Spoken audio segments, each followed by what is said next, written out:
Good morning, everyone. Today we are doing 2B, which is on functions, and we will also be doing the vertical line test.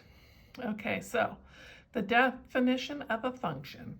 A function is a rule that pairs each element in one set, called the domain, with exactly one element from the second set, called the range. So each input has only one output. So if I put a number in a formula, I'll get out the same answer every time. Okay, so our domain is the set of all inputs, which are our x's. Then we have our function rule here. And our range is the set of all outputs, which is our y.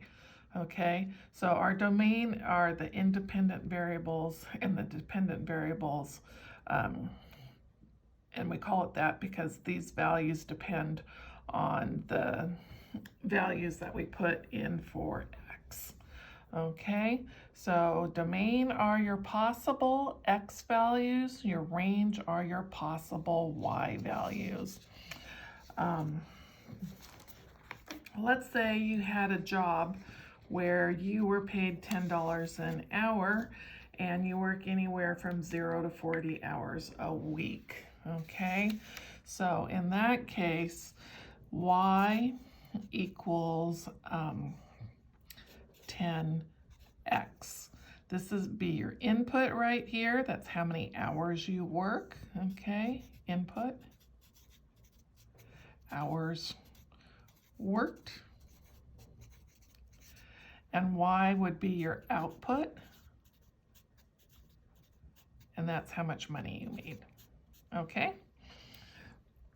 All right, so our domain in this case, possible values for hours we worked. Well, we can't work negative hours, and they're not going to let us work over 40 hours, because if we work over 40 hours, there's a different formula because you'll be paid overtime. So our domain is somewhere in between 0 and 40. X is found in between 0 and 40. Those are possible x values. Okay, so if I put in 0 in here, my range, my smallest value I could make was $0. I can't possibly make, negative money there. So my y is going to be found in between 0 and if I work 40 hours and put that in there, 400, okay? I'm not going to make, $8,000 or something like that because, my domain is found between 0 and 40. I have to use those numbers.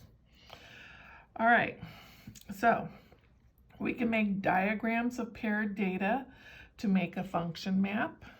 Okay, so if I go 1 is paired with 3, 2 is paired with 5, and 4 is paired with 1. Okay, so if I put in 1, 3 comes out. If I put 2 into the formula, 5 comes out.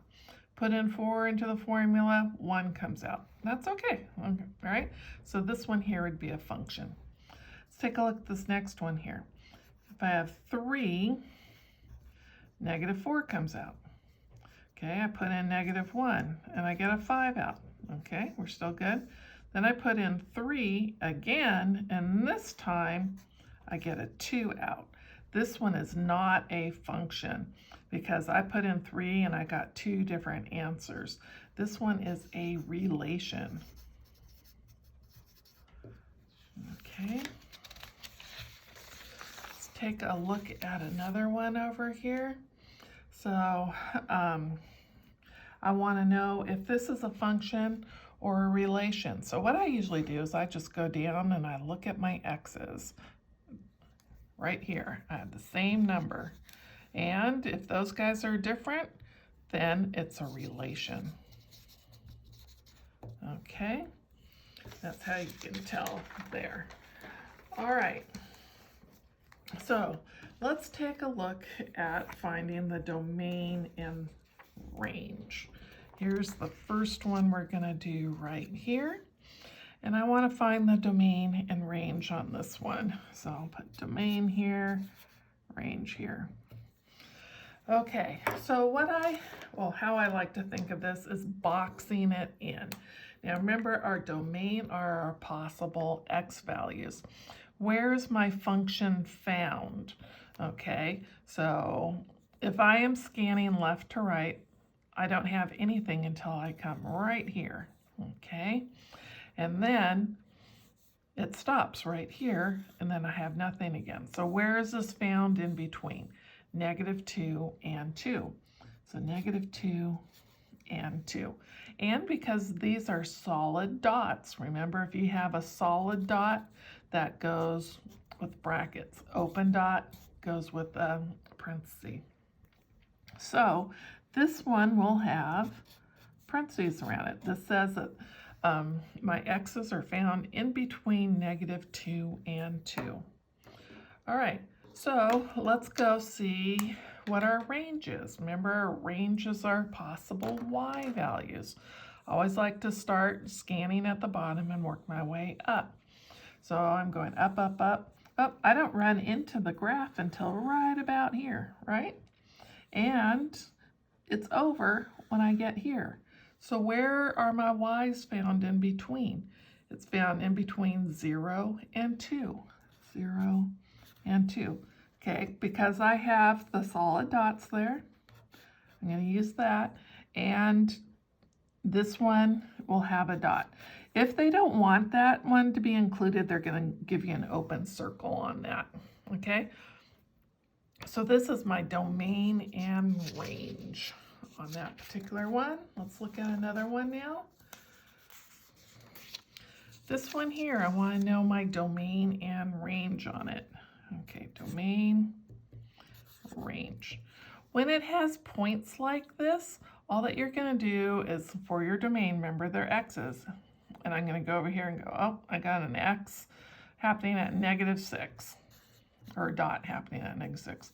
I have a dot happening at -4, -2. I don't have anything going on at 0, so that's not going to be on there.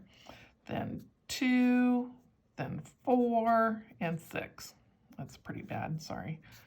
Okay, so that would look like that. Let me see here. And those would just be like in, actually I usually use set builder notation for that. Now you can't use set builder notation, goes like that. You can't use the parentheses and whatnot on that part, because if you use the parentheses, it's really close to it, and this doesn't have a line going on in between all that, because that will say, if you use those parentheses, it'll imply that you got a line going on there. So you're just listing off the numbers. Okay, now our possible y values for a range. Okay, remember we always start at the smallest, so we're going to go down here.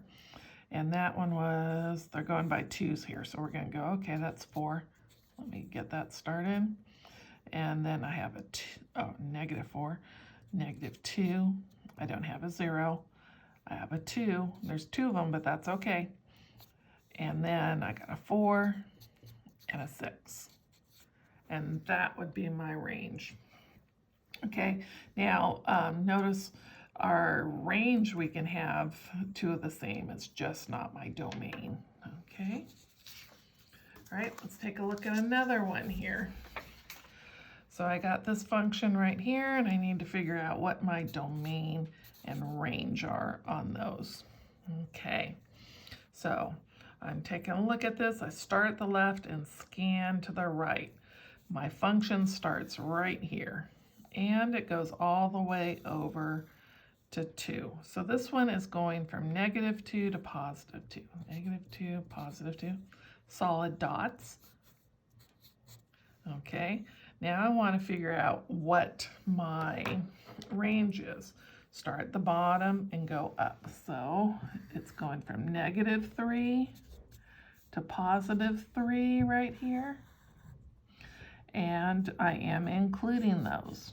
So this would be my answer. See how I've boxed in the function there? I've, took my graph and I boxed it in, saying it's found in this quadrant there. Okay, let's try another one. Domain and range on this one here. Now I want you to notice on this one here, domain, range, that I got arrows this time.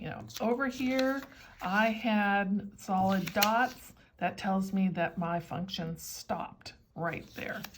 Here I have solid dots, and it means it goes on and on forever. It goes on and on forever. Okay, so in this case, if that's going on and on forever towards negative infinity, and this one's going on and on forever towards positive infinity, my domain would be negative infinity to positive infinity, or you can also say all real numbers. My range, again, this is going down and down forever, and this one's going up and up forever, so my range is going to be from negative infinity to positive infinity. Okay, let's take a look at another one here. My domain and range for this one. Okay, domain, start over here, scanning, starts right here, and it goes all the way over here. So this is found in between -2 and 4. Domain, -2 and 4. That's an open dot. It looks like an open dot. There's a little light in there. So this one would have a parentheses. That one's definitely a solid dot. So we're going to go like that. Okay, range, scan up. My range starts here at -2 and goes all the way up to 2. So you notice I got it boxed in. So -2 to 2, we're going to include this one because they don't have that open dot there. So I'm going to include that, and this one has a solid dot, so I am going to include that. All right, let's take a look at another one, a domain and range on this one. Okay, so where does it start? Well, if I go 1, 2, 3, so that's -3 over here. It starts at -3 and goes all the way over to 3. So -3 to 3, and it's including those. And then for my range, this is going to be -3 down here, and that's 3 up there. So it's going to go from -3 to 3, and again, it is including those. All right, so that's how you do domain and range. So the next thing we're going to look at is the vertical line test. So if we take all of our ordered pairs and regraph that data, we can use the vertical line test to determine if the graph is a function or a relation. Okay, so here's the official definition of the vertical line test. If a vertical line crosses the graph in more than one place, it's a relation. If it crosses in no more than one place, it's a function. So here's my graph right here. I'm going to draw a vertical line. It only hit one place right there, so we're good. Anywhere along here, one place, okay? So this one is a function. Now this one here, if I draw a vertical line right there, it's hitting once, twice, 3 times, so that's a relation. Now someone might say, well, let's say this went out a little bit further. Let's say it goes out like right here. And someone might say, oh, well, you could draw a line right there and it hits once. It's anywhere along the graph, okay? So this one may hit once here, but over here it hits 3 times, which makes it the relation. Take a look at this one. Hits once, twice, okay? So that's going to be a relation. Now, if I were to draw that tangent line right here, that's what you call the line that's going to hit it. Just nick it right on there. And it only hits once. Well, it doesn't matter. This one over here will override it, okay? Because it hits twice anywhere along. So let's say we got this straight line right here. I draw a vertical line test right there. It's only hitting once, right there. Okay, draw a line here, only hitting once, right there. Okay, so that one is a function. So let's go back and look at these guys that we did here. Is this a function or a relation? Okay, so I draw my vertical line test, hitting twice, once here and once here. So that's a relation. Here is this one here, draw my vertical line test, hitting once, hitting once, hitting once. So this is a function. This one here, it may look like it's sort of straight right in there, but it's not. Okay, so hitting once here, hitting once here, hitting once here. So that one is a function. This one here, hitting once, once, once, function. This one here, you'd go down, hitting once, hitting once, hitting once, hitting once, hitting once, hitting once, function. Okay. Now if I had another one, let's say if I had another point that was like right here, and it hit once, then twice, that whole thing's a relation, okay, if that was the case. This one here, hitting once, that is a function. All right, good luck. Bye.